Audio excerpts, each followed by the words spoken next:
যেভাবে সরকার যে পথে যাচ্ছে আমাদের মনে হচ্ছে সরকার নিজেই বেশি দিন থাকতে চাচ্ছে না। কর্মক্ষেত্র তৈরি না করে নারীদের আপনি তাদেরকে বসিয়ে বসিয়ে টাকা দেওয়ার ব্যবস্থা করতেছেন। এই টাকাটা কোত্থেকে আসবে? এইভাবে তো ইনফ্লেশন তৈরি হবে। সরকার মুখে মুখে বলে সবার আগে বাংলাদেশ। এই দেশের মানুষ কিছুদিন সহ্য করবে হয়তো, কিন্তু দীর্ঘদিন সহ্য করবে না।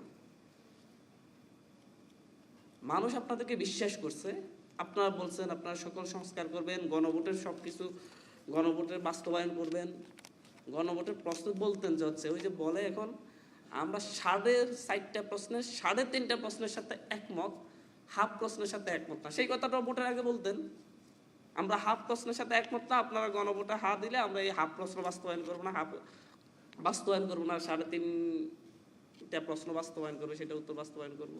তাহলে দেখা যেত মানুষ আপনাদের কত % ভোট দেয়। আপনি ভোটের আগে বলছেন সব বাস্তবায়ন করবেন, সব ঠিক করে ফেলবেন, কিন্তু ভোটের পরে যখন আলটিমেট মেজরিটি পেয়ে গেলেন তখন সেই অহংকারী হয়ে উঠলেন, প্রতারণা করলেন। অতটা অবুঝ আমাদের এই বাঙালি জাতি আর নাই। রিক্সায় উঠলো, রিক্সাওয়ালা বলে বিএনপি প্রতারণা করলো, সিএনজিওয়ালাও বলে বিএনপি এটা করতেছে। এবং লেটেস্ট গতকালকে দেখলাম যে হচ্ছে এই ব্যাখ্যাধারী একজন মন্ত্রী খেলা দেখতে গেলেন, সেই ক্রিকেটের স্টেডিয়ামে ওনার দিকে ক্যামেরা ঘুরানোর পরে পুরো সব গুপ্ত একসাথে হই হুল্লোড় করে ভুয়া ভুয়া করে স্লোগান দিয়ে উঠলো। মনে হয় তারাও সবাই গুপ্ত ছিল। এটা বাস্তবতা, মাঠের বাস্তবতা।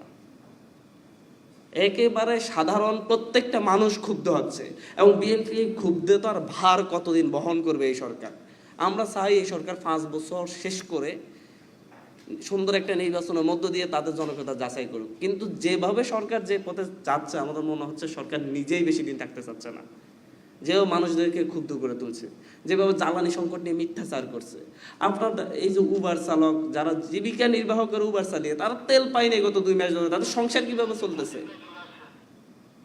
এই সংসার কি হচ্ছে সরকারের সেই ফ্যামিলি কার্ড দিয়ে চলতেছে, কৃষি কার্ড দিয়ে চলতেছে? এই টাকাগুলো আপনি যখন একজন মানে মহিলাদের কর্মক্ষেত্র তৈরি না করে নারীদের আপনি তাদেরকে বসিয়ে বসিয়ে টাকা দেওয়ার ব্যবস্থা করতেছেন, এই টাকাটা কোত্থেকে আসবে? এইভাবে তো ইনফ্লেশন তৈরি হবে, মুদ্রাস্ফীতি তৈরি হবে, এবং পুরো জাতি এটা ভোগ করবে।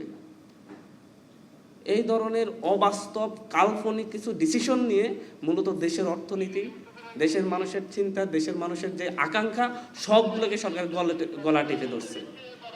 অনেক কথাই ছিল, আর কথা বলবো না, শুধু সর্বশেষ বলবো, সরকার মুখে মুখে বলে সবার আগে বাংলাদেশ, কিন্তু বাস্তবে সরকার সবার আগে এসালম,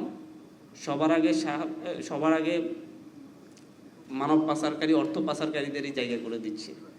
এর মধ্য দিয়ে বাংলাদেশকে আবার পিছন থেকে টেনে ধরা হচ্ছে, যাতে করে এই বাংলাদেশ আবার দাঁড়াতে না পারে। ধন্যবাদ সকলকে।